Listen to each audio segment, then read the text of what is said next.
আমরা 13 তারিখ সুন্দরবনের মহিলাদের কাবাডি টুর্নামেন্ট ছিল।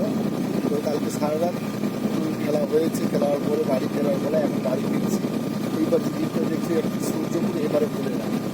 তো যাই হোক, রাত্রে সবাই অনেক দূর দূরান্ত থেকে এসেছে, যেমন মুর্শিদাবাদ থেকে এসেছে, অনেক জার্নি করে খেলতে এসেছে। সারা রাত খেলার পরে আবার আমরা বাড়ি ফিরছি। সবাই আনন্দ করেছি, সবাই আনন্দ করছি। তো এখন আমরা নদীর মাঝখানে আছি। তো আমি দাদাকে দেখাবো, ওদিকটা দেখাতে বলবো একটু, ওদিকটা দেখান আস্তে আস্তে।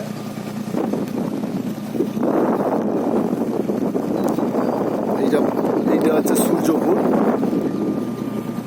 এইটা বলে না।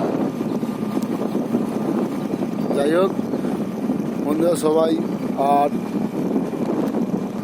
যাচ্ছি। এই দেখো, এখন রায়দিকে পৌঁছাবো। কিছু নদী বাঁধগুলো ভেঙে গিয়েছে।